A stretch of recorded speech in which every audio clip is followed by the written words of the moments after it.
Hi guys and girls, welcome back. So this should be a very fun video um to do with you guys. Just kicking back, relaxing, talking about the psychology of dating. Now, what prompted this video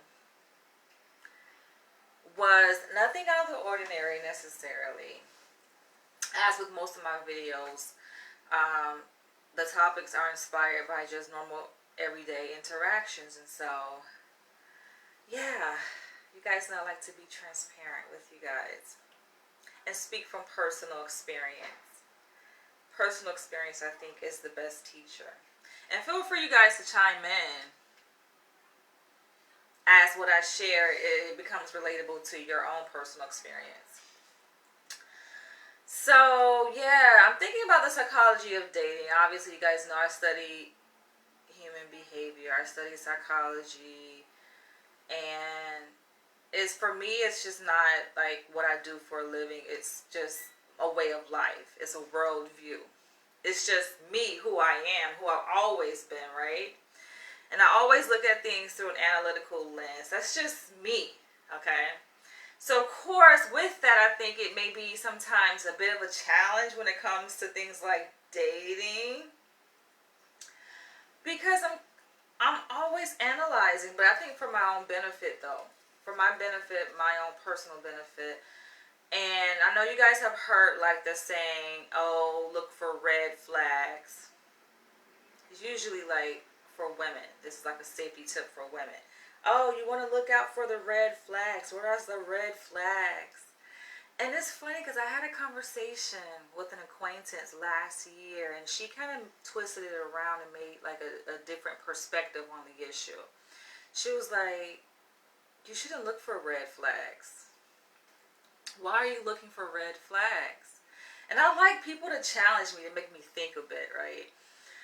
I'm like, damn, she got a point. She was a Colombian woman. I'm like, damn, she has a point. Colombian and Jewish. And so it didn't stop me from looking for red flags though while dating, but it made me kind of think, right? And so that thought was kind of placed in the back of my mind. And then more recently, and I've shared with you guys a recent encounter that I had with a guy where I was just walking down the street towards Harlem, leaving Upper East Side, and the guy was walking south. I'm walking north, he's walking south, right? We crossed paths. And it was a very attractive guy, very attractive black man, shall I say. I knew he was like middle age, right? But he stops me and asks to get to know me. He was like, "I want to get to know more about you." I'm like, okay. And for me, because I have a natural inclination to want to know, just to like to get to know people, I like to interact with new people. That's just a hobby of mine. Even on my dating profile, I say I like to get to know people, meet people, right? So I don't usually turn down the offer unless like, okay, I'm already like in a bad like emotional state, right? Bad in the sense where I don't feel like being bothered.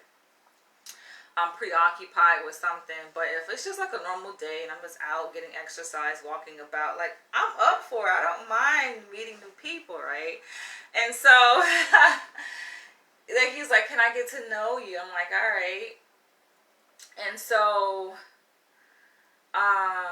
I slow my pace and he's walking. He's like, where you headed? I'm just like, "I'm just out walking." He's like, "Can I walk with you?" He asks. And I'm like, "All right, let's do it." So he's walking alongside me. But for me, it's just like, I don't mind meeting people, but I be knowing like, okay, what a person's intentions are, right? I know that he's interested in wanting to get to know me on like a romantic level, right? Or intimate level. And so with that in the back of my mind, I'm like, okay, I hope that I hope like this is meaningful, right? Like it's not wasting of my time. And so he asked me like just the basic things, like, "Oh, where are you headed? Where are you up to?" I'm like, "I'm just out, no destination. I'm out just getting exercise." Um, and so I asked him what was his age. Right? Now, granted, I can look at a person and tell their age, right? Most people can. But, I wanted him to tell me what his age was. And then he's like, oh, you don't ask a guy. You don't ask a guy their age. And then a lot of women, especially when they reach a certain developmental age, they say that, right? But I never really heard a man say that. So I'm just like, oh, he's sensitive about his age. He has some insecurity about his age. He's like, oh no, I'm just joking. He's like, oh, I'm 44. Ha ha ha. Now, thinking along the line of red flags, right? Which I have put much thought into this whole idea of red flags, right? And this is my theory. It's not so much red flags that we look for, right? But if we were to look for red flags in a person that we encounter as a, potential partner, what are red flags, right? Red flags are typically like warning signs, danger, stranger, stranger danger. I don't really look at it like that because, number one, I don't perceive the world in like that way, like a dangerous place, so to speak, right? Like the world is a dangerous. Like I like to look at the world as like a safe place, and people are just naturally good people that do something like bad things sometimes, right? But I don't like to look at people as bad in of themselves. So the whole idea of, oh, red flags or stranger danger, I get it. I get the concept because it's to protect you, right? But I would like to take it a step further with you guys, right? This is where the analytical part comes in, right? This is where the psychology piece comes in, right? Because think about red flags, right? A person perceives that something that another person says or does is a potential red flag, meaning warning sign or danger. But what within you, how would you know that though? Please answer me this question. How would you guys know that something is a red flag? What is the indication? Right? What goes off within you though? When I say how do you know, is that how does it come to your awareness? Right? And this is where it goes deep. How does something come to your awareness, to your knowledge, that something is a red flag? Your body sends a signal, is what I'm getting at, right? Your body, something within you sends a signal. Now, if we look at red flags as coming from a source of experience, you say intuition. Aha! All right, now we're getting at some intuition. So you look at intuition. Is intuition something that you arrive at based on prior experience? Possibly. Or it could just be something that is innate, right? Everyone has intuition, even little babies with very little experience, even little children, right? With very little experience by comparison, have intuition. So the question is, do you need to have experience to have intuition? Is intuition driven by your personal background experiences? Your gut instinct, right? So, going with the premise that red flags are developed, right? What we know to be red flags, how do we come across this idea of red flags? Like, where do you get that idea from? I'm going with the idea that it is something that is learned. You brought in the perspective that it could be intuition, something that is just innate within you, doesn't come from learned experience. All right, true. But I'm saying this because I want to differentiate, right? Learned experiences versus gut or intuition that drives our understanding of a red flag, right? How we come to know, okay, boom, this is a red flag. I want to make the differentiation because I think that a lot of what we assume to be a red flag, right? Oh, it's my gut is telling me this. And even when you think about gut, goes deep. Because people make decisions based on their instinct, right? Or their gut. But even those instincts, so to speak, natural instincts, are still driven by experience. Experience shapes memory, right? Memory is encoded within our DNA. So sometimes it can be difficult to extrapolate what is pure instinct, natural, innate, versus what is something that has been shaped by one's experience.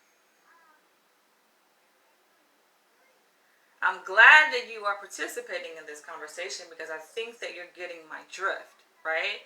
And so, as I was saying, I think a lot of what people say, oh, that's a red flag, they're saying it based on something they've learned. They've learned it to become a red flag, right? They've gone through something that has given them this insight, which they may deem as, okay, a gut instinct. And I think obviously instincts are useful for our survival adaptively, right? Instincts go off within like milliseconds, right? Or even probably faster than that, right? There's signals that happen on a very like barely can measure, like immeasurable speed, right? Within our body to alert us of what's right, what's wrong, what direction we should go, right? But if our instincts are also shaped by our personal experiences, right? This is where it takes some thinking. Could it be that your so-called gut instincts could be wrong? People always say, I got an instinct, I got a gut, I got a feeling. Could it be that it's not accurate? Some people are frightened by spiders and snakes due to intuition. We are only scared of electricity because we are taught it is dangerous. We're taught that it's dangerous. See, you're getting somewhere, right? A lot of things that we say, okay, we have an instinct or a gut feeling to guard ourselves against is something that has been taught. It's something that we've learned. So I'm mentioning this in this context in terms of this interaction that I had, because we look for red flags. I haven't really heard men saying they look for red flags, right? It's usually a woman thing. But it did come up in a recent interaction with this same guy that I'm mentioning as an example to illustrate my point. And I can tell like he was into me, right? Wanted to get to know me and all of that. But for me, I like to just, this is just who I am, right? And I feel like, okay, if you can make it past this, then okay, we can be friends, we can be cool, right?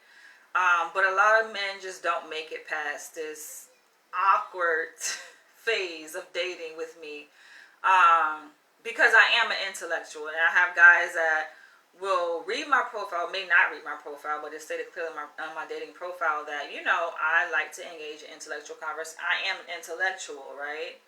And guys will say the same thing. Oh, I want to meet a woman that's an intellectual, that we can have stimulating conversations, and it's not always about your looks, your fat ass and this and that, basically superficial things, right? They say they're not really, it attracts them, but they want to go deeper than the superficiality of what they see on the surface, right?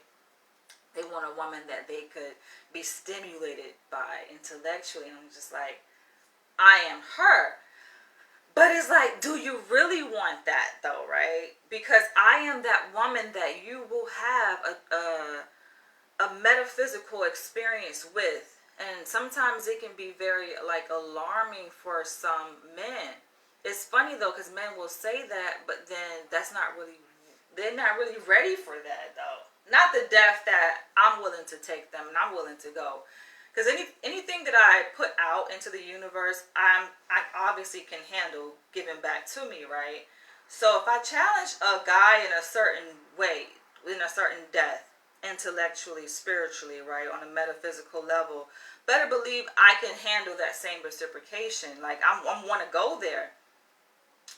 But men are afraid, and so that guy that I met, and it was recently, you know, I like to challenge, and so he took my phone number. He was like, "Okay, can I have your phone number?" All right, I just want to see what he was talking about. Though I already had a sense from the energy that okay, not my type.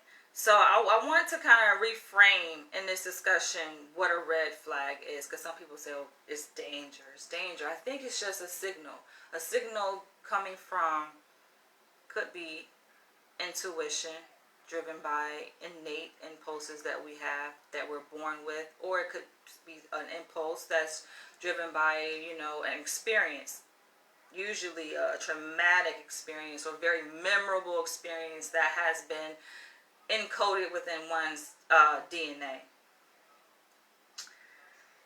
Took my phone number. He immediately started to text me, right? And we're texting. I don't mind. Listen, I don't mind texting, but I would prefer conversation, right? I think he was just excited to just meet me. He had mentioned that. He was like, as soon as he took my phone number, like within minutes, I checked my phone and I had received a new text from him. And he was just like, oh, nice to meet you. I think that phrase is just so regurgitated. It's very thoughtless, right? People just say it out of their natural programming. It's just what people say. Just like when you cross somebody, oh, hey, how are you? It's not like you're really concerned about how that person is. It's just something that you've been trained to say. So likewise, when people say, oh, nice to meet you, how can you say that it's nice to meet someone if you really don't know? I think a better statement to say, more thoughtful, this is how I know that people aren't thinking. And when I realize that I meet someone, right, I cross paths with someone who isn't really a thinker. They're just acting out of a program. Like I already be looking at them like, okay, right, a certain kind of way. Not to say I don't meet thinkers. I do. And I get really giddy inside when I meet with like deep thinkers, but a lot of men I come across, it's people, yo. People are programmed, and we're all programmed to a certain extent, but some of us are really deeply programmed. Like we're really bots just walking without a brain. And that is a turnoff for me. I can't really go much further with a person like that, though I will engage, right? Because I like to challenge them. Like I like to wake people up. Like that's kind of part of my mission, is waking up the sleeping conscious of people, right? And so I'm like, all right, I see he's operating from a program by saying to me, oh, it's nice to meet you. And he didn't meet me. I'm like, he didn't meet me. We crossed paths, he did not meet me. But he's thinking that he's met me, right? He did not meet me. We just literally I was walking north towards Harlem, leaving Upper East Side. He was walking southbound on the same sidewalk. We saw each other, he stopped me, and we exchanged some words. He asked for my phone number. But he's thinking that it's nice to meet me, right? So of course, me being me, I have to challenge that. And I'm just like, you didn't meet me necessarily. We didn't really meet each other, right? I would like to say we crossed paths, but we haven't really met yet. But I think it would be better for him to say, looking forward to getting to know more about you. But to say it's nice to meet me, I'm like, yo, this guy has no idea, right? And I think I made a post too after that encounter. I went on Facebook and I was just like, guys be like, oh, it's nice to meet you. And then I'd be like, are you sure, right? Laughing emoji, right? Because I think it's funny. But listen, this is where we're going to go deep. Because with him saying that, right, it's nice to meet you. And I'm like, okay, we didn't really meet. I had to let him know, you haven't met me. But I understand that you want to get to meet me, right? And then he goes, this is all through text, right? He goes, oh, that's what they say.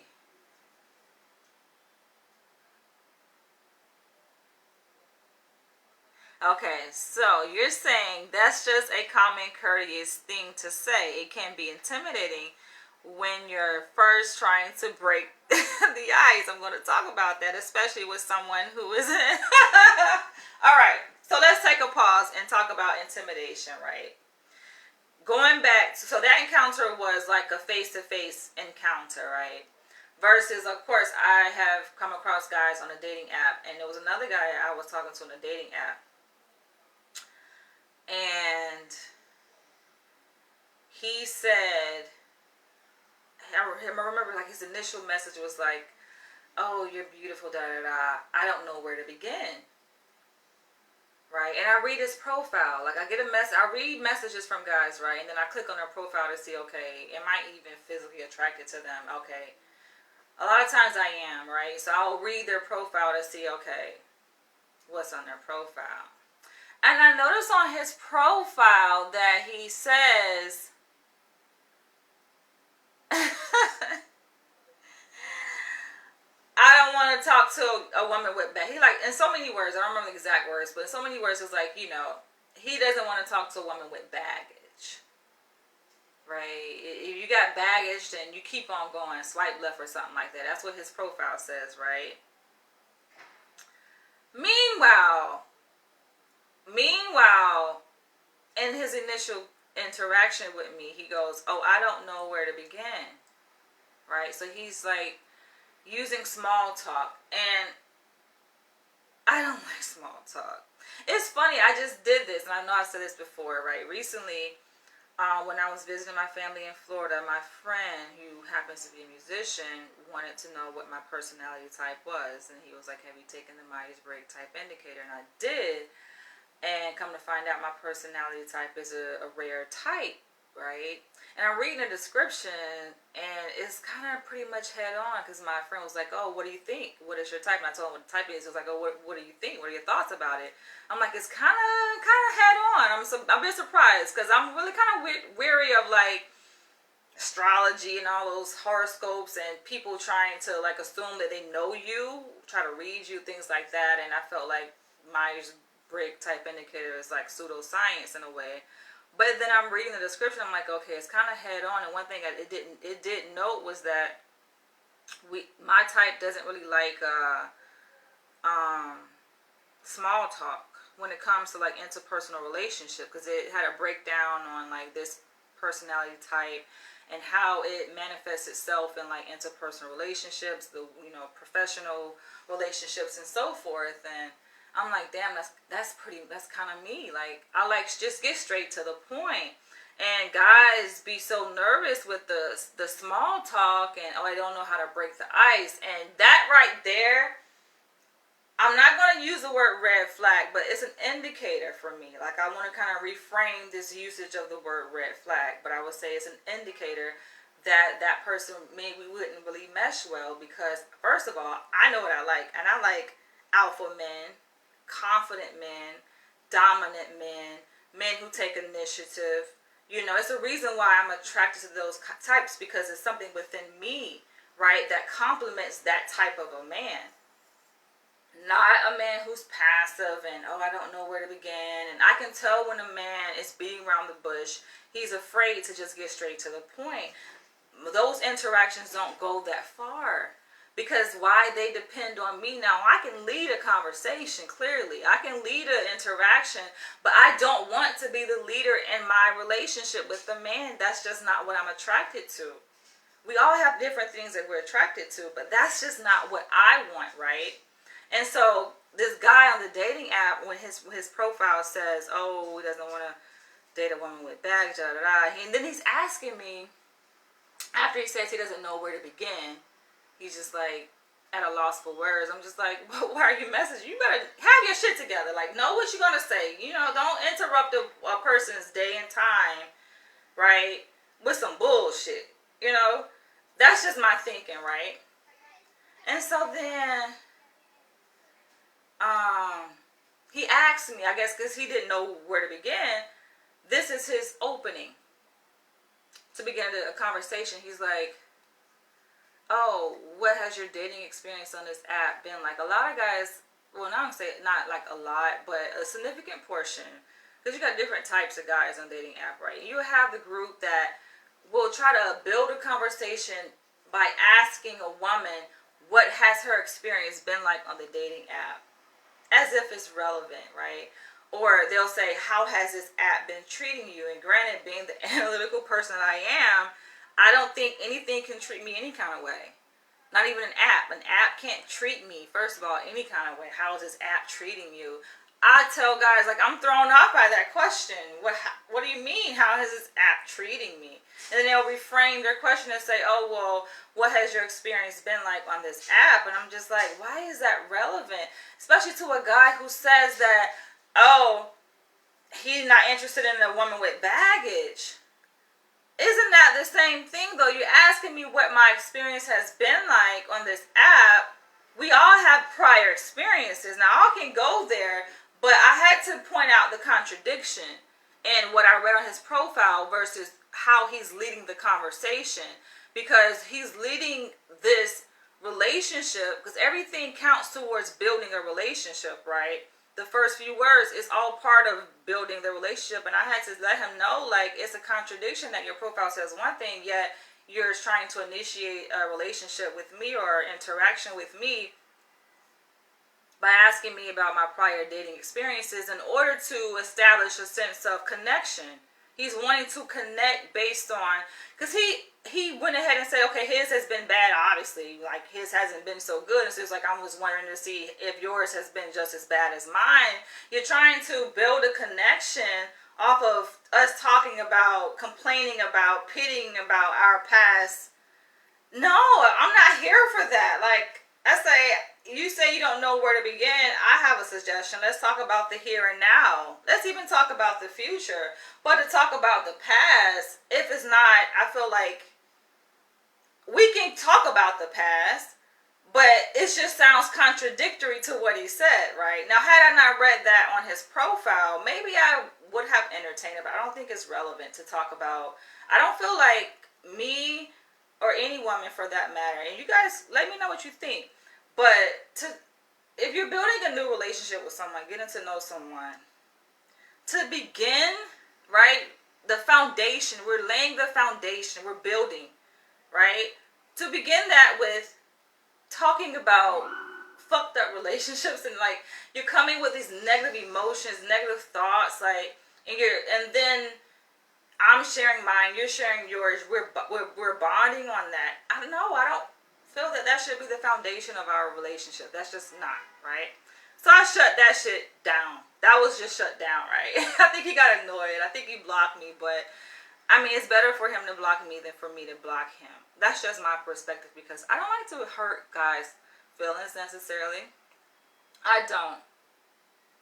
I like to show them a mirror of themselves. And then once they see themselves, they become alarmed, frightened, and then they retreat. Their amygdala is triggered, and then they run. They run, right? I would rather that than, because I block a lot of guys, but I be feeling bad, you know. I would rather a guy do that to me, so that the decision and the power is within his control. He feels like, okay, he made that decision, you know.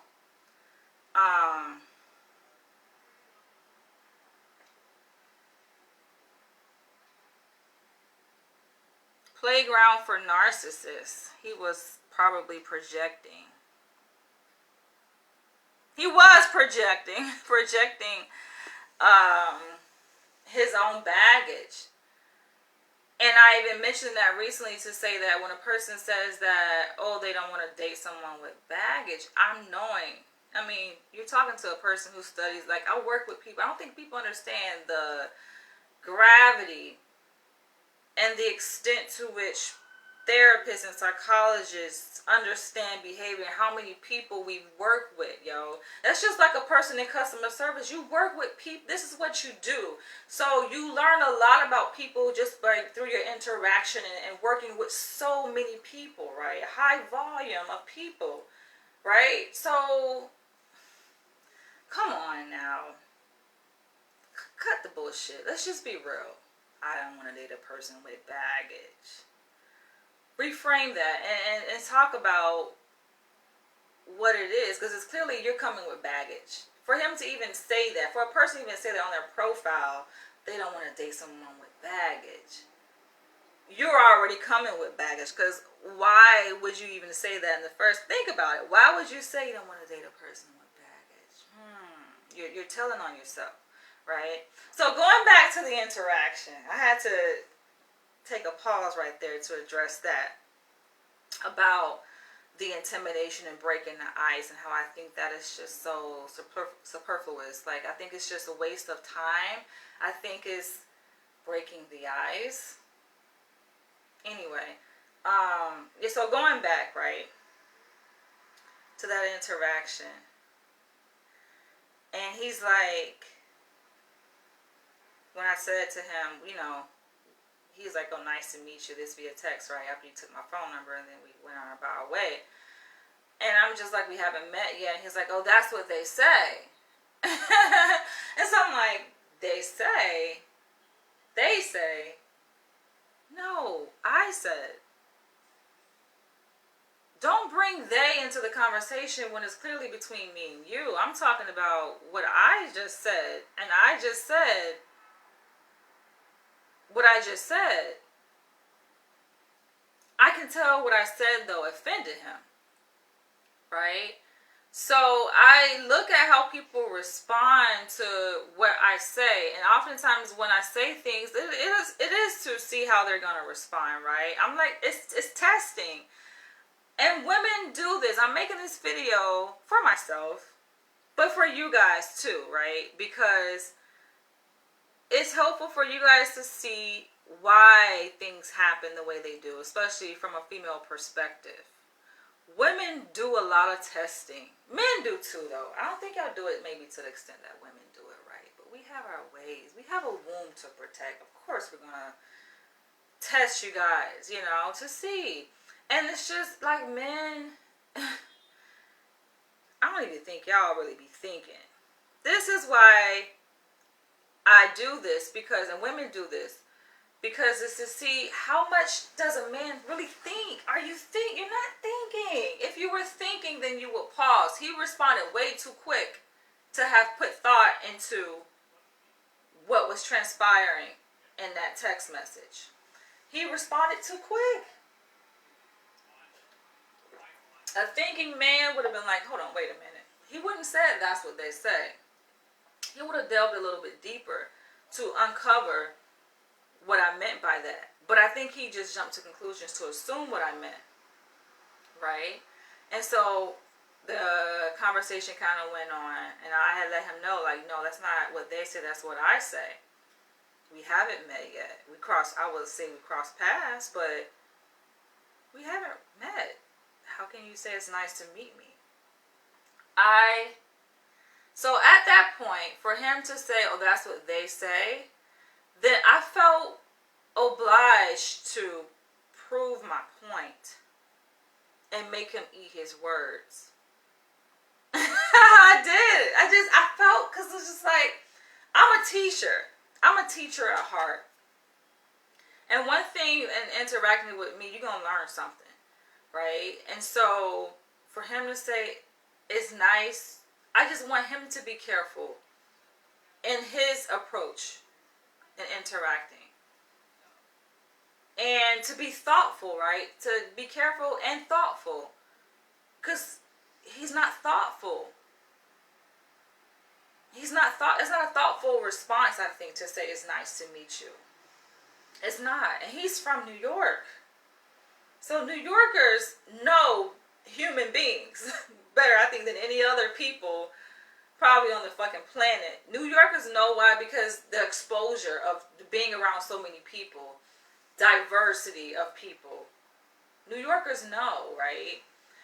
And so I'm just wondering, like, obviously, other than him being programmed and just saying that just because that's what people say to try to be nice to people, what, okay, right? So we're going back and forth, and then we kind of get off of that after he kind of sends me like this surprise emoji, like whatever that emoji is called, the lips and the like the eyes wide open, the lips like.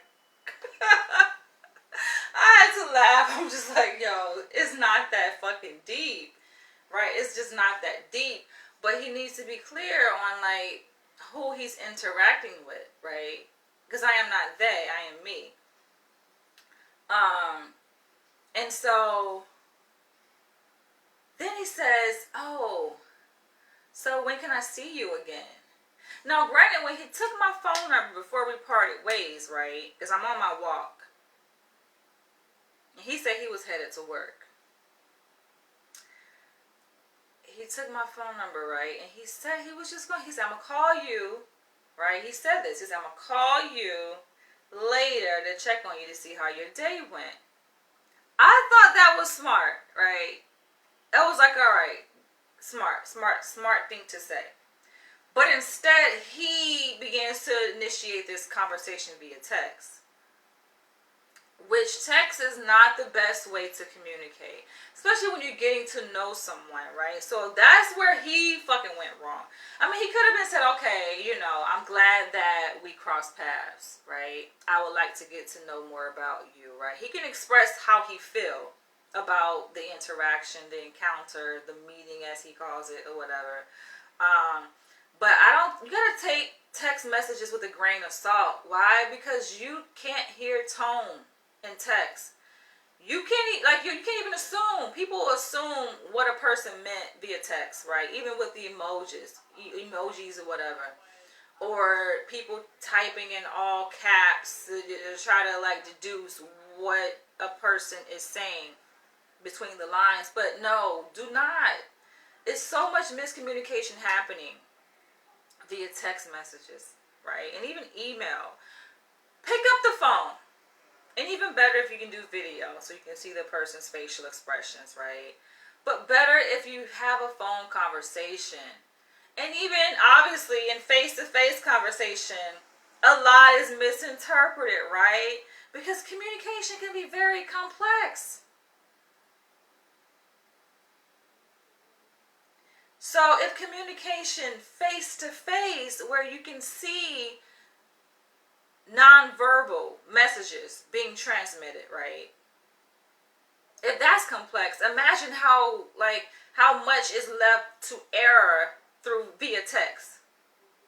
You see what I'm saying? A wise person knows this. So I'm like, he can't, like, for him, he says he's 44, for him to be carrying on a conversation, he's literally like driving, trying to carry this conversation on via text. And I'm just responding back. I'm like, whatever. You know, I'm walking. There's something to do. I'm texting him back. But he's like, oh, so when can I see you again? I'm like, yo, we haven't even... You say you're going to call me, right? And this is like literally like minutes after we just parted ways. So my day is just beginning. He said he's headed to work. I didn't expect for us to follow up until like hours later, like in the night, you know, when he's done with work and I'm back home after my long ass fucking marathon walk. And so, but yet he's engaging in this text. What the fuck, yo? And so I'm like, one step at a time. Just one step at a time, yo. You know what I'm saying? And so he was like, all right. And then he asked me, what do I do for a living? I'm spot on. Texting is terrible. It's become so commonplace. I'm annoyed with that.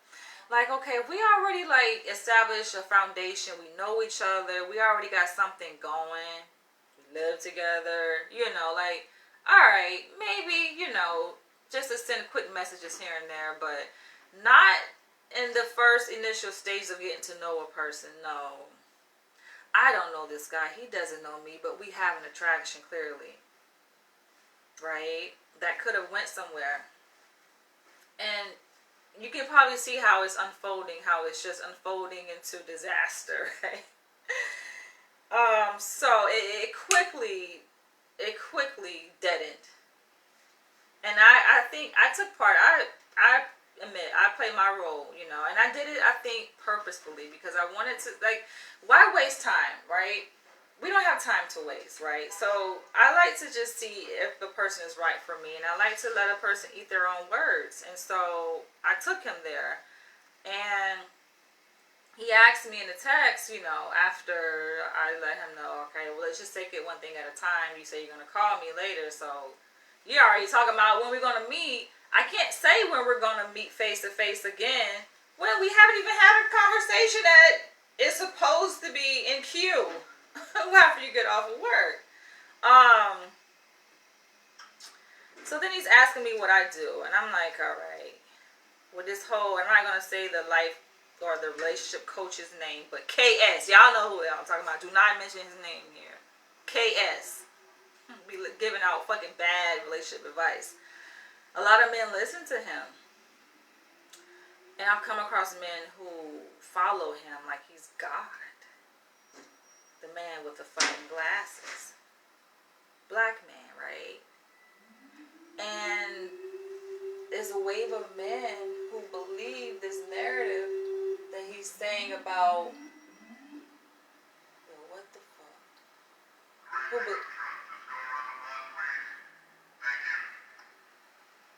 NYPD. Motherfuckers some bullies. What are they having doing? What are they doing out here? Whole funeral procession? Or dignitaries?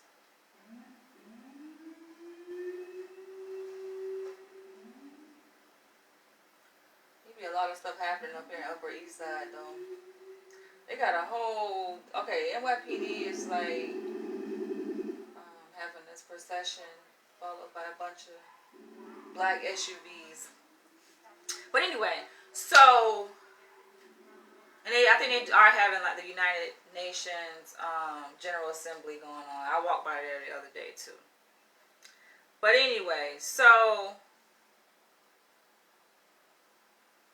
yeah, so guys, it's this whole narrative going around with like, oh, women, black women with PhD. It's not really women, it's black women, right? It's just, I get it. They just trying to make black women feel insecure, especially black women who have PhDs. You ain't gonna make me feel bad about the hard work I fucking put in. The 5 years I've toiled for my fucking PhD, right? There's this whole thing, this whole narrative about, oh, black women with PhDs, right? So they got these ignorant ass black men buying into this shit. Now have distorted their perception of a black woman with a PhD, when you should be respectful towards a woman who has worked that hard to achieve such high honor, academic honor, yet they fucking try to disparage and castigate and ridicule black women with PhDs, right? So, not that I'm ashamed to say what I have, but I do like to play around with this conversation with the wording, right? When people ask me what I do, because a lot of men just can't handle it. A lot of men, just goes to show the reality, the state that we are living in, where a lot of men do feel intimidated. They say they don't feel intimidated, but the ones that are like, oh, I don't care about your PhD. You clearly is not for me, because that's like for a man to have a lawn mowing business, right? A lawn mowing business, or a paint business, or wherever the fuck a man want to have, right? And for me to be like, oh, I don't care about your business, it's just like, that's toxic. I can't be around shit like that, right? So when a man asks me like, oh, what I do, I like to know what he does. Because I said to him, I said, you know what? I was just about to ask you what you do. And he laughed. I said, because when I saw you, it appeared that you had some kids around you. So maybe you work with kids, right? And I'm trying to soften it up for him. And then he's like, oh no, I wasn't with them. I'm like, all right, well, you didn't look like you were headed to work just based on how you were dressed. And he's like, LOL, what does a man look like who was headed to work? I'm like, usually when people are headed to work, they're dressed a certain way. Not that you can't be wearing what the fuck I'm wearing going to work. But it's just for the sake of conversation, for him to just fucking go ahead and spit it out. Correct me. Sometimes you do that. Especially I do that with clients, right? You throw out something that is completely not right or inaccurate, right? Just for the person to say no, to correct you, and then to say no, this is what it is, right? Just get straight to the fucking point. Why the fuck is we going in circles, right?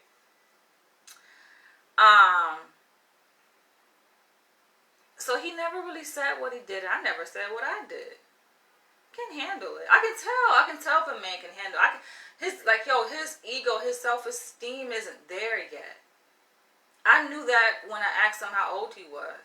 He wasn't even confident in telling me his age, being 44 years old. And I'm like, he asked me my age. I spit it out real quick. I'm not ashamed of my age. I'm about to be 38. I'm not even 38 yet. A month leading up to my 30th birthday, I'm like, oh, I'm 38, because I'm very proud of how many years I have around the sun. I'm very proud of that. So, yeah, I know when a man is very insecure within himself. And now sometimes I play around with that, right? I play around his insecurities. And also, I kind of tread softly out of respect for him. Right? So I didn't tell him what I do. He never told me what he did. But I think it was a statement about I said, oh well, after he told me, oh well, you can't really tell, or how do you know if someone was headed to work just based on how they're dressed? I say, well, you must be a blue collar worker. And he was like, ha, LOL. And then he turned around and was like, oh, well, you know what?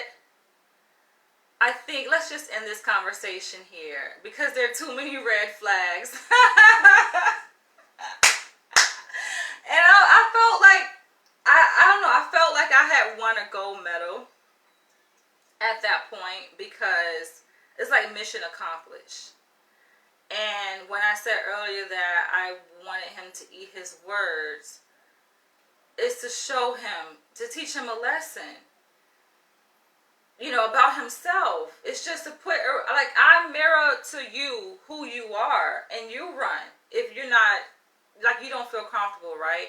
He didn't feel comfortable with his own feelings, yo. And I do this to test men to see if they're even fit for me. We're not a match. If you're not, I like to see how men deal with uncomfortable feelings.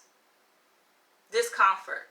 How do you handle discomfort, right? Especially if it's not like outrageous, right? Because I know we all can fucking soak under an immense amount of pressure, right? This is not an immense amount of pressure, right? This is just a back and forth conversation via text that he fucking initiated. Didn't have to have this conversation over text. We could have not have preferred to have it, at least over the phone. So he can get my sarcasm. Because I can be pretty sarcastic, and it's not really me being sarcastic, it's just me being direct. It can be considered as sarcasm, right? And you just take offense. And yeah, I like to test to see how strong a man's ego is and how he deals with his own difficult emotions that surface. He didn't pass the test. I would rather for a man to say, all right, you know what, like, just stop texting me, right? Than for me to cut that off. Because I've done that. I've been the one doing that so much where now I like to finagle it where a man can take that responsibility, right? And to initiate, stopping the conversation or saying I'm not interested. All right, make that decision.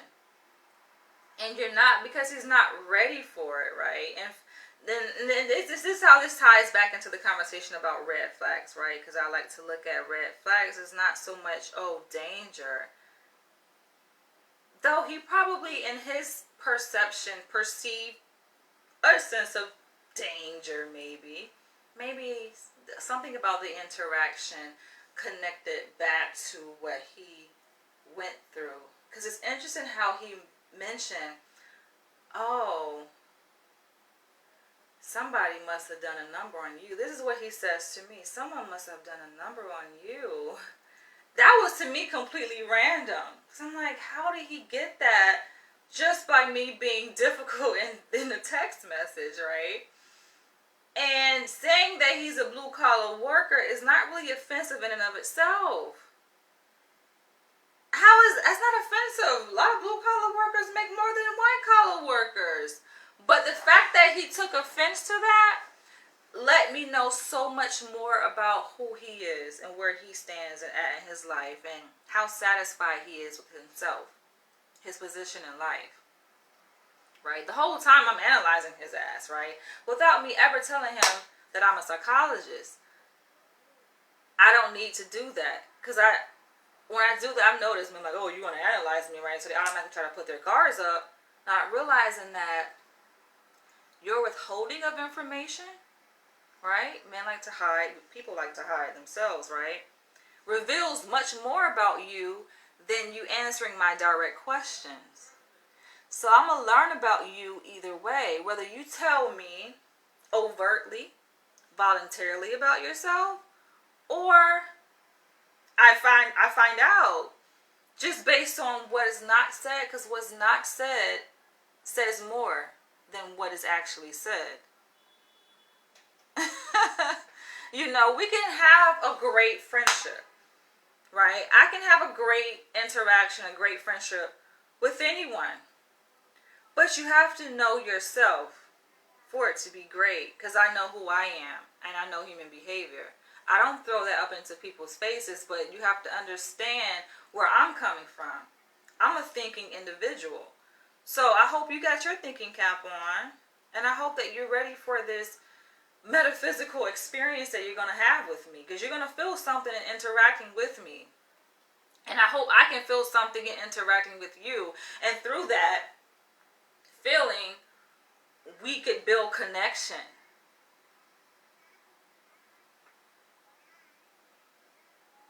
You say, you make it sound formulaic, as if he was in an interview and perhaps they may see you as an alpha female.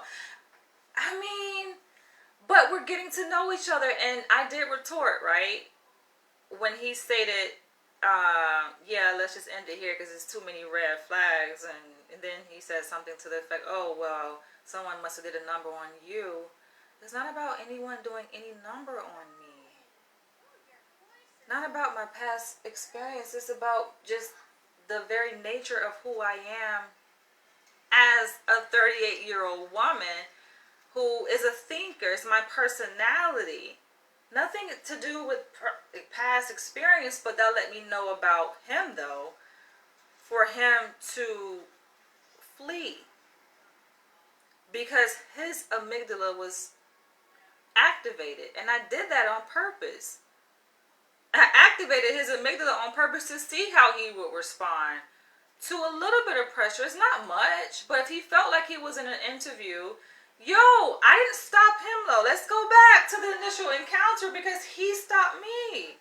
So I find it very unfair that men think it's okay to just ask women all these questions, right? Nothing wrong with asking questions, but you don't want to be asked questions. And I told him in the text message, because no one picked up the phone. He didn't pick up the phone. I didn't pick up the phone. But I said to him, I agree.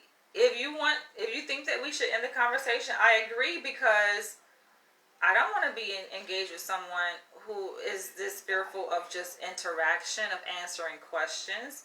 I wouldn't think that about him. I wouldn't say, oh, someone must have done a number on you because he's asking me questions that I may make me feel a bit uncomfortable. But that's about me though. If a person's asking me questions and then my physiological response communicates discomfort, that's something about me, and that's when I want to tie it back to red flags, right? That's how I began this conversation about red flags, is because it's something within you that sends up the red flag, that sends a signal that, something within you. What did you experience? How did you formulate that thought? Where did that thought come from that this is even considered bad or good, right? It's a thought. And it happened very quickly because this is very quick exchange, very quick back and forth text messaging, right?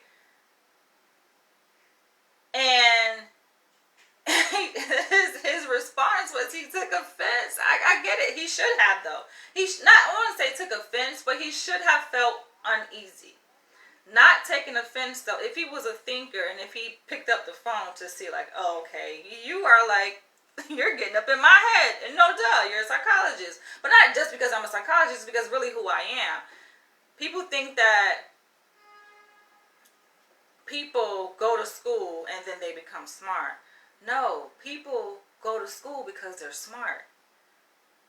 You understand that? I chose to study psychology because of who I am. And who I am would have been this way irrespective of me studying psychology. Who I am makes me a good fit for this type of profession. But that's who I am irrespective of studying psychology. Do you get that? So it's just like, why would you take offense? Why would you take offense to that? But if he would have been a little bit more patient, which he wasn't, because he was feeling discomfort. And this is my advice, because this happens. We're talking about dating, the psychology of dating here in this video. And it happens to me too, right? Not to say I have not done it. I'm not immune to getting triggered, right? And just running, fleeing. My amygdala being triggered and fleeing the situation, like, oh shit, red flag kind of thing, right? But just to sit with the emotion, because when you make an emotional decision, you often regret it. And then you follow up with another text like, oh, well, my bad. Like, oh, can we... It's just like, but it goes to show you're making decisions out of your emotions or your gut or your instinct or a red flag that popped up. And let's just be real. You experienced a bit of discomfort. That discomfort triggered something within you that clearly shut down your whole frontal cortex and your ability to reason effectively. Now you want to come back and retract that, and you want to get to know me because you think there's something there, which then for me creates confusion, because I let him know, well, I'm a bit confused. It's like, okay, earlier you said that it was nice to meet me, and now you're saying this, and then you turn around and saying that. Like, what is it? Who's the emotional creature here, though?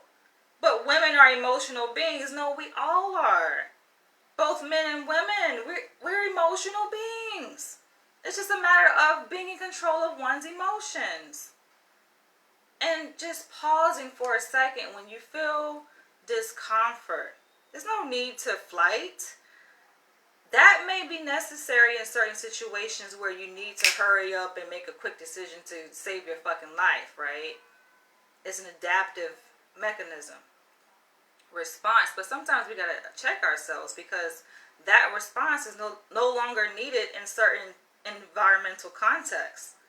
You don't have to be so snappy and so quick to a decision. Making a split-second decision out of what? So it makes me wonder what kind of experience he's had with women that he quickly arrived at that decision. But I respect a person's decision because it makes it easier, though, for me, that he initiated the interaction. He stopped me and he make a decision. But I helped him make that decision, though. Let's be clear. That was done purposefully by me, though. Everything I said, I'm very intentional with what I say. So much to the point where if you guys pay attention and watch my videos, you'll see, like, I'm thinking. I think, I process things and then I say it. I'll think. And you'll see, like, damn, can you just say what she's going to say? No, because I'm intentional with my words. So if I speak it, it's out there.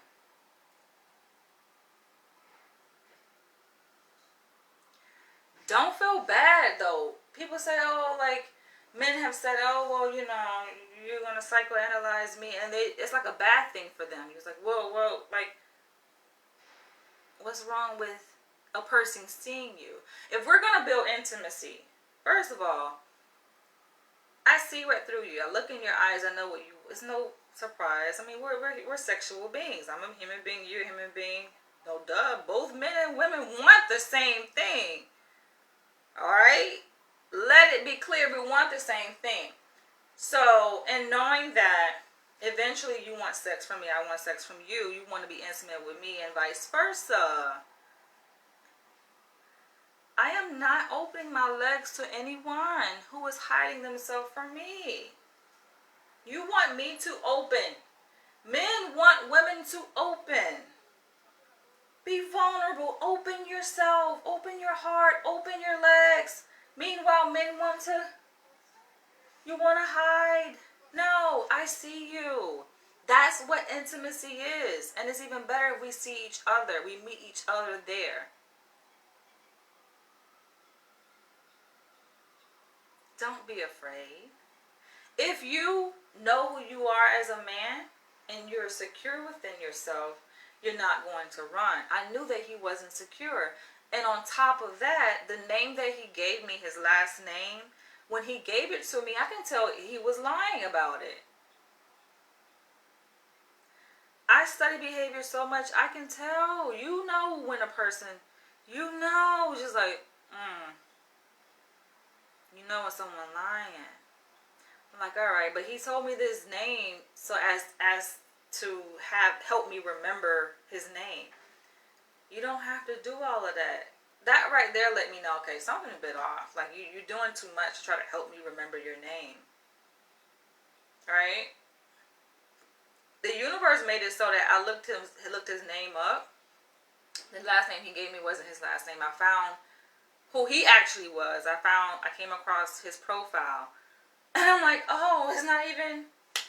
So it just lets me know, like, it revealed more to me about himself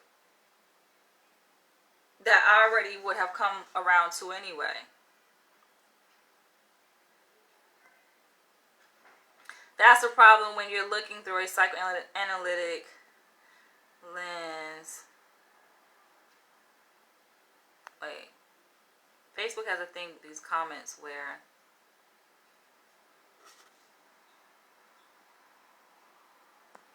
it's hard to read the comments during a live. You may have a tendency to over scrutinize. I'm not over I didn't scrutinize anything. I'm talking about it. I'm not over scrutinizing.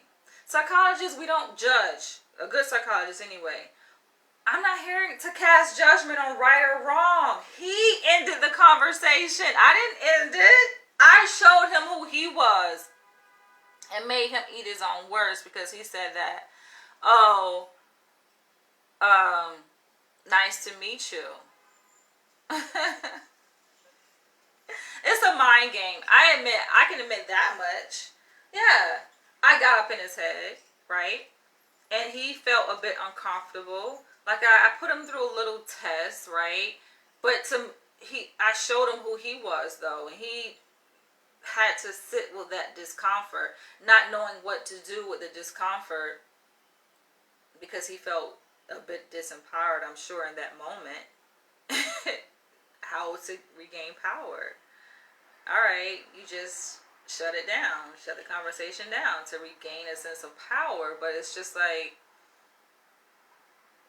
Why would you feel disempowered? Because you led me to assume that you're a blue collar worker. I'm just doing process of elimination here, right? Because I asked him, we didn't have to do this. Listen, we didn't have to go to this extent, right? If he would have just told me what he did, what do you do? He said he was headed to work. He wanted to play the guessing game. I mirrored. Do you see what happened, though? Let's be clear. Do you see what happened? I mirrored back to him what he said to me, what he did to me. So when a person shows you a mirror, you don't like what you see, you retreat. That's what happened. That's exactly what happened.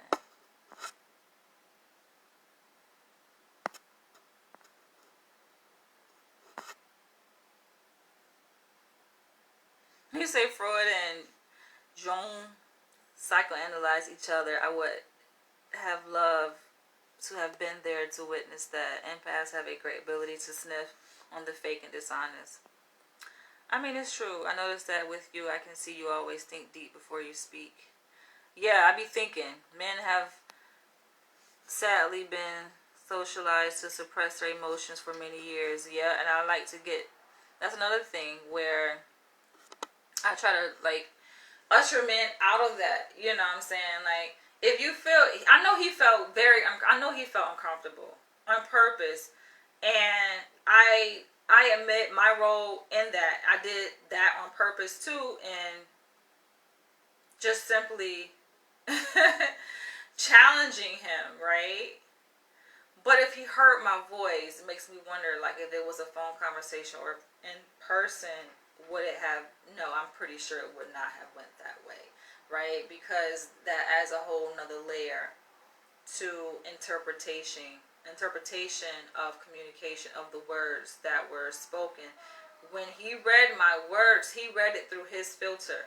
That's what people fail to realize, right? So he's talking about, oh, someone must have done a number on me. Lets me know where his mind took him after he read my words. It took him back to a very uncomfortable place, a relationship with a woman. When he last felt very uncomfortable with a woman, it took him back. I do this, yo. I do this for a living. So it's like, come on. Can we be honest? Had he been honest, though? But he's not. People are not honest with themselves. I knew that what I said, my little challenge, it wasn't that big of a fucking challenge, though.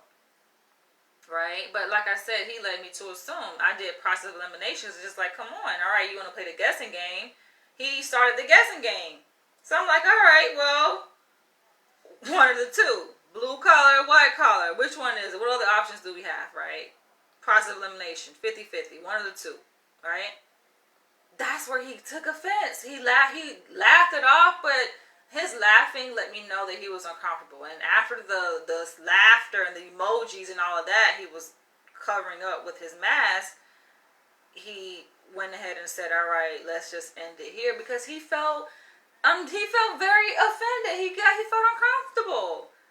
And it's just to show him himself, though, because like I said, his train of thought when he felt uncomfortable took him back to his past relationship, which led him to assume that my challenging him must be out of coming from a past relationship where somebody hurt me or whatever, right? But it let me know he was only projecting, though. He was revealing himself to me, which I wanted to do anyway. So it was a win for me. It was a win for me in the sense that I got to see and learn a lot about him, which oftentimes men withhold. It's just what it is. Men withhold. So through that very brief text message interaction, I learned a lot about him and how he deals with frustration, pressure, anxiety, all of that, and a bit about his own past experiences with women. He made it very clear. We didn't even have to talk about it. Not to say that would have been a deal breaker necessarily, but it's just very telling information. And I made it simple for himself, which like I said, that I'm learning to finagle that now with men, because I feel bad when I reject men, right? Or block a man or cut him off or say that, you know what, this is not going to work. So I've like spent it in a way where I've learned to spin it in a way where the man can be in control. He can be the initiator and say this isn't going to work, so that he's not mad at me. But then it may leave being confused, like what the hell just happened? Because he's not fully in control. I mean, though, in my mind, I make him to be in control, where he's the one, he's the one said those words. This is not going to work.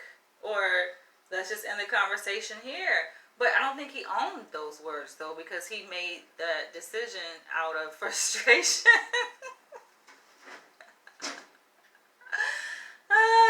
Like the same statement he made, likewise, at the beginning of the interaction. Oh, it was nice meeting you. That statement was made from an emotion, because he felt delighted to see a beautiful black woman, whatever, right? But those words were made out of an emotional state that was not permanent necessarily. It was, he felt that in the moment. But you see how words are dependent upon our emotions, how that easily change based on things that I've said, though, and his interpretation of what I meant or my motivation for it. You get it? So I just want to do this quick video on psychology of dating, because you see how so much was like misinterpreted, and I feel like it's just a lot to learn from miscommunication and these kinds of interactions. I don't know if he will ever see this video. Probably won't. Who knows? The universe may have a way of showing it to him. But I think it's just very telling.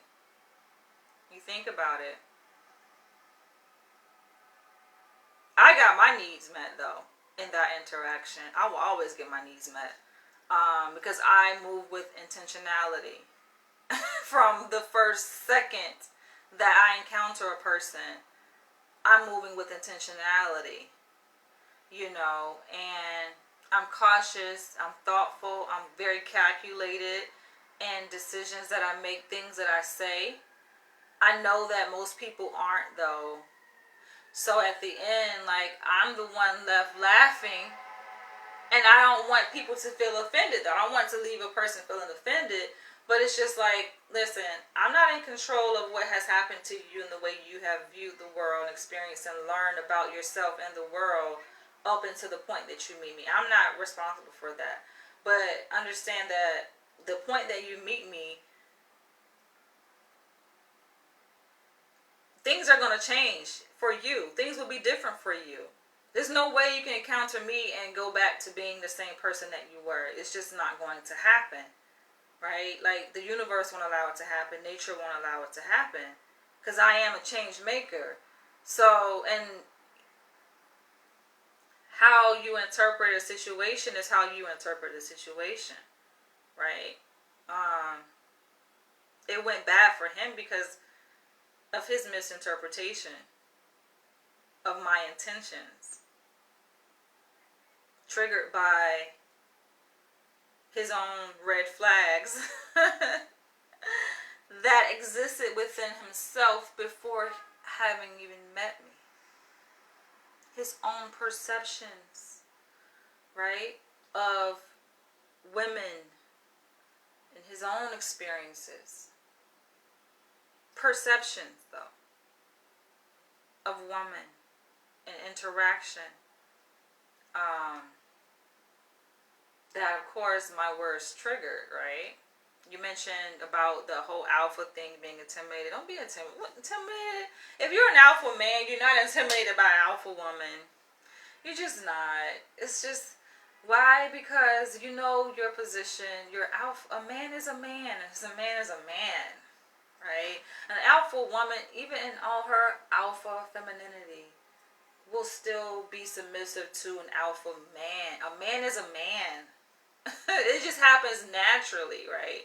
It's just a matter, and I kind of got the sense that he was alpha, but I got the sense that he was impatient from that, right?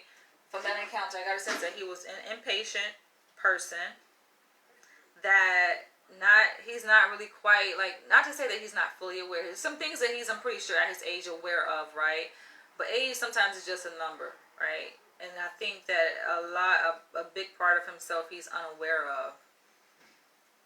People are not really in tune with themselves. And they're just operating out of a program. Like I said, it's just like automatic. You know, like how robots, how robots, computers are just programmed to do. They're not really thinking. You're just doing. Just acting. Right? I know when I interact with a thinker. Because thinkers are like slow to react in a way. He's just too quick. That's how I know he was acting out of a program, right? Just impulse, his texts were coming in way too quick. Not to say that, okay, guys, you should wait 5 minutes before you respond to a woman's text or an hour before. No, it's just, so many things, the way he was interacting with me, it was very clear that I was the one driving that conversation. And he was just in kind of reaction mode, not thinking, easily offended, which he should not be,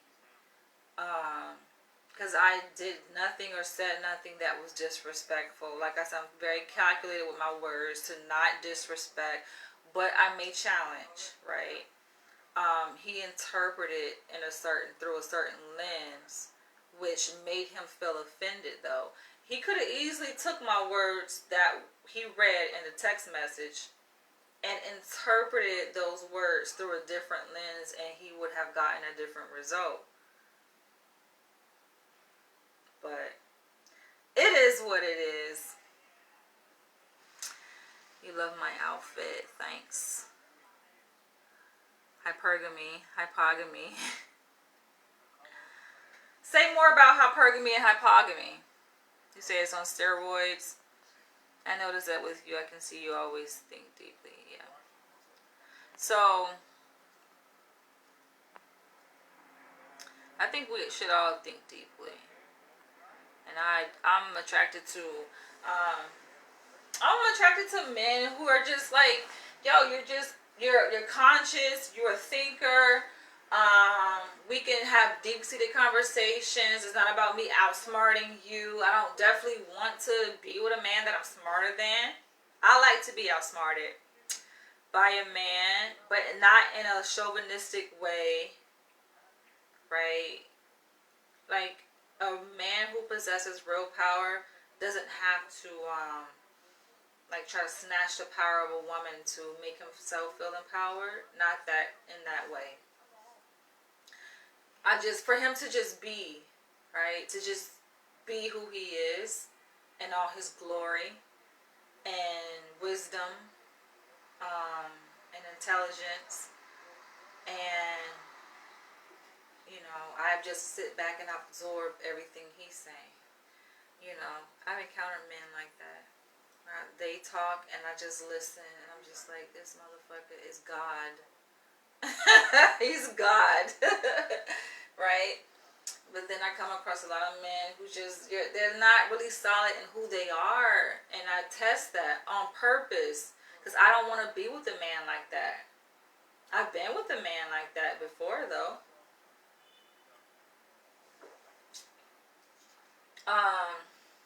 Even a dominant man. I've been with a dominant man, but dominant men can be insecure within themselves too. And think about a person. I'm not the only one. I'm making it sound like I'm the only person that read energy and behavior.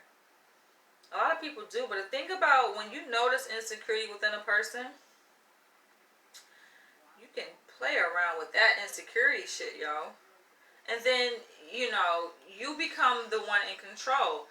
I like to play around with power dynamics, okay? I identify myself as a submissive baby girl. I like BDSM. But I also like power dynamics and to play around with it. I think it's just something that happens on a subconscious level. Everything is about power. The basis of any relationship is really about power, you know. It's happening on a subconscious level, and like, you know, you can read when you read energy, read when a person is like, you can tell energy, like your energy, that person's energy. Or let's say you in front of a person, right? On a subconscious level, your energy is reading that person's energy, and vice versa. Those energies, as they're reading each other, they know who is the more dominant one. Those energies are reading each other's energies, right? And those energies know which energy is the more dominant one. And it sends a signal. I think this is all subconscious though. Maybe not, it could reach the conscious mind if you are drawing attention to it.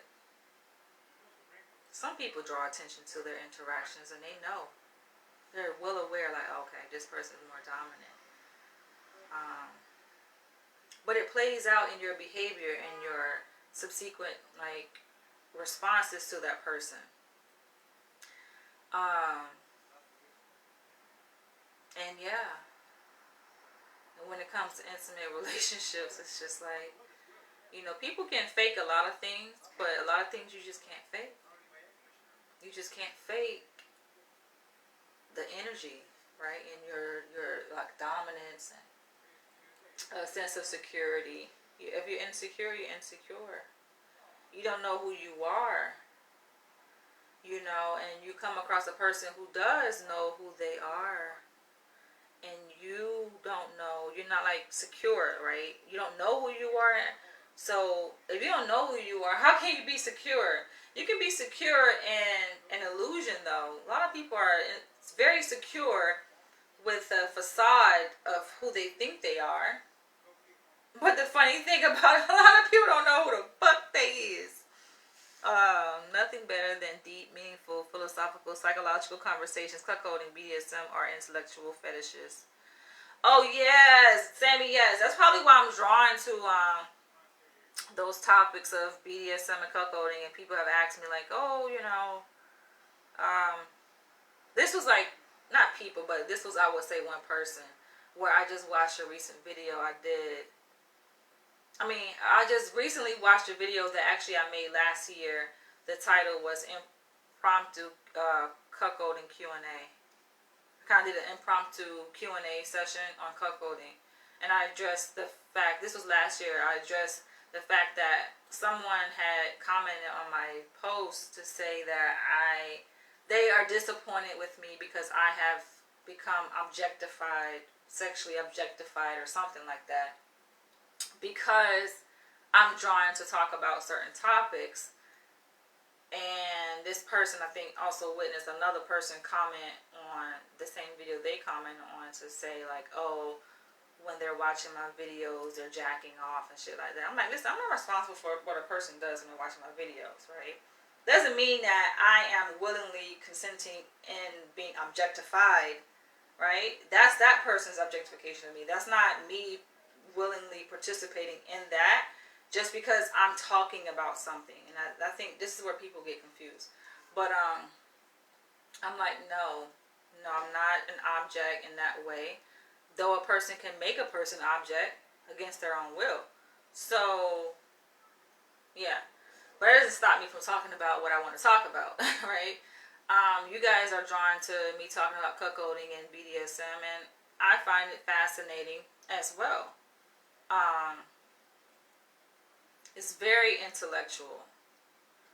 It's deep. It's an intellectual side of it that I like to go deeper with, that I think sometimes people just have made very hypersexualized, which to me can be boring. We can intertwine the two. We can talk about the sexual, but intertwine it with the psychological aspect of it, or even biological, physiological. Everybody has weaknesses and strengths. Michael Jackson was very meek, mild, and insecure, but inhibited sheer dominance when it came to his craft and art form. Don't talk about Michael Jackson. That's That was like my idol growing up when I was a little girl, Michael Jackson. Um,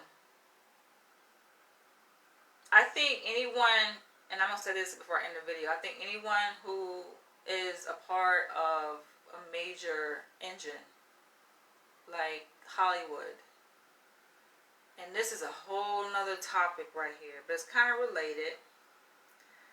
Um, Anyone who is a part of that industry, that engine, that culture, oftentimes becomes like victimized, a victim to it.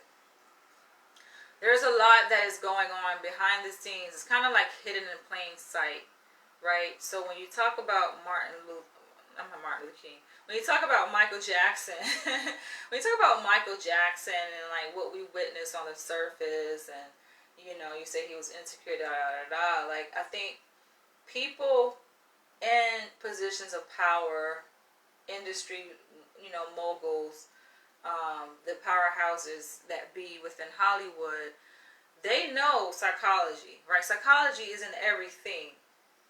This is why psychology is a very like sacred discipline to study, because it's the basis of everything. Marketing, owning and running a Fortune 500 company, especially anything you're dealing with people, right? Especially when it comes to the manipulation of the masses, what the government is doing. Like the basis of that is psychology. You got to know psychology, right? And they study people, they know people. Um,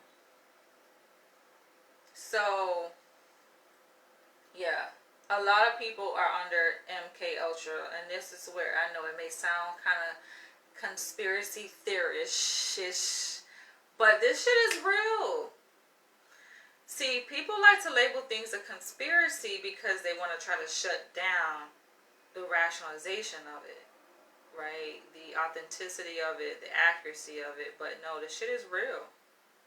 MK Ultra is a real thing. And a lot of people are under that program, and a lot of y'all fucking watching this video are under fucking programming. It's better to be like aware that you're under it, right? When you're aware of it, at least you can break it to a certain extent. You can break the programming, but some people's programming is so deep that they don't even know that they're brainwashed, right? And you try to tell them like, yo, that's a brainwashing. Even religion, and I know this gets kind of controversial, right? But like religion, and I grew up and born and raised in the Christian church and all of that, right? So I get it.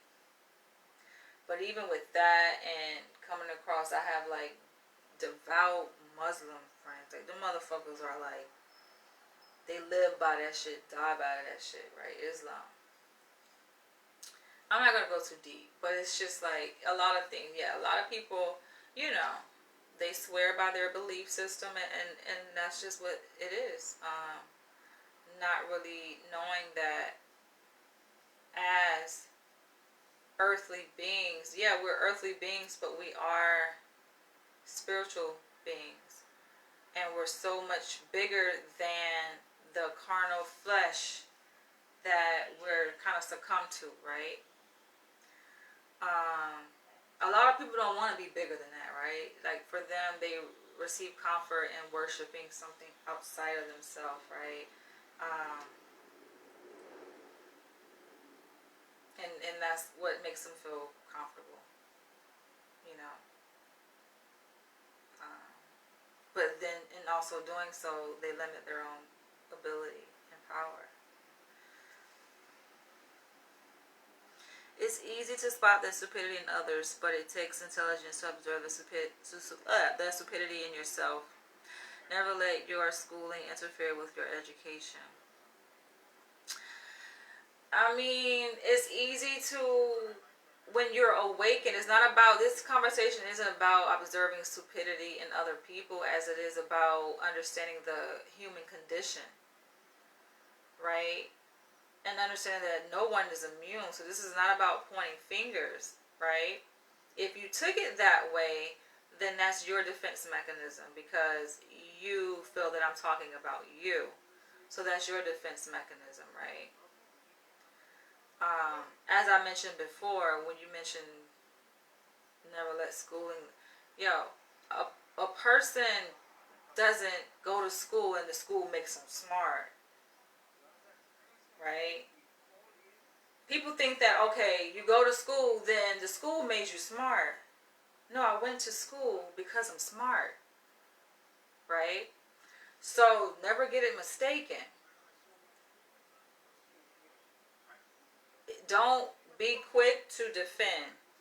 When you feel a feeling that comes up within yourself that leads you to, it's like an impulse you feel, right? And you feel the need to defend. It's better to ask yourself, why am I being triggered? What was just said that is leading me to feel what I feel on the inside, right? And if you interpreted all of what I just said in the last, 7 minutes to assume that it's about pointing fingers at other people, then it completely went over your head. And on that note, I'm going to end this. But I will catch you guys in the next one. I love this conversation, though, and I like when people can really take themselves out of the mix, right? To look at things from an objective perspective, because that's what we were doing until you get like yourself involved in it and then you feel like personally offended by something that is said. That's where conversation ends. And so tying it back up into what I was talking about earlier with the example I gave with the guy, people they're quick to end things because they get offended, right? And that's the reason why people oftentimes can't build, because you can't look at things from an objective perspective. We're looking at things from objectivity, not subjectivity, though that can be very difficult because we are in it, right? We are the person that is in it. What we're talking about. We're talking about looking at human behavior from an objective lens, yet we're talking about ourselves. But you got to be able to remove yourself from that situation. That way you can be able to discuss things in an intellectual way. Doesn't require education. So it's about thinking, right? And like I said, I know when I have come across a person who is a thinker, people like misinterpret words. So they think that being an intellectual is associated with, oh, you got an education or degrees, right? And this is where a lot of people get offended because they look at themselves and they don't have that. They didn't work to get that, right? So they feel like inferior, but they miss the point. It's not about having a degree that makes you intellectual. A lot of intellectuals go to school because they have a thirst and passion for learning and knowledge, and you can tell the true intellectuals. And then you have some people that just go to school because that's what they've been told to do. This conversation isn't about that, though. But if you're in the mix, you get caught up in the mix, then you're speaking out of your own insecurity, right? Which is like you're missing the point, which is kind of similar to what happened with the example I gave. It's just like you're completely missing the point. When you're interacting with a person like myself, you really got to kind of like remove yourself, right? Remove yourself from the context. Though you can be still centered in yourself, but remove yourself to be able to speak on topics from an objective perspective.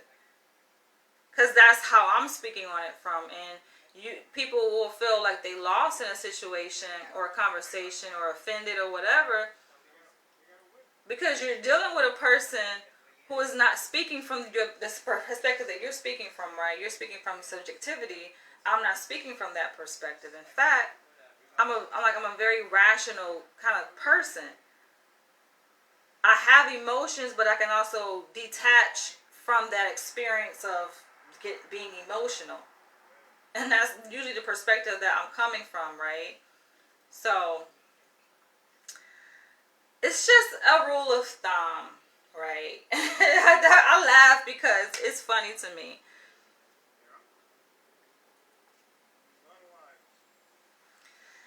People get wrapped up like in emotions, like with their emotions, and it's good to be in touch with what you feel, right? But ask yourself, what is it that you feel? This is you being able to think about thinking. Think about your feeling, which a lot of people don't do. Think about thinking. Think about what you feel on the inside. Spend much time alone with yourself, which I have done. So it's really important to do that, though. A lot of people can't be alone by themselves, right? They struggle with being alone, but there's a lot to learn in isolation, just being by yourself. Sometimes people think that in order to become socially advanced people with high social emotional IQs, that you have to be around people, when oftentimes it's really removing yourself from people that increases your social emotional intelligence. And removing yourself from people, you learn much about yourself. This is how you get to know about other, like learn about yourself. You know, if you know yourself, like you're 10 steps ahead of the game. And knowing who you are. That way, when someone begins to talk, you begin to interact with the person, right? And they're holding up a mirror to show you who you are. You're not afraid because you already know who you are.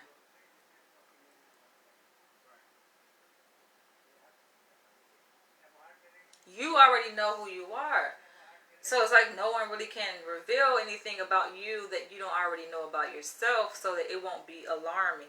But when you don't know, you haven't really spent time with yourself to know who you are, it can be very frightening for a person outside of you to know more about you than you know about yourself. That can be a very scary thing, and people run away. But I'm going to end this video on that note. I will catch you guys later. Thank you guys for tuning in. Love you guys. Love you guys. Let's come back. Let's have more of these stimulating conversations for you guys who are watching us on YouTube. Drop your comments below. Share your own personal experiences of dating. Do you guys think about dating, or you just date?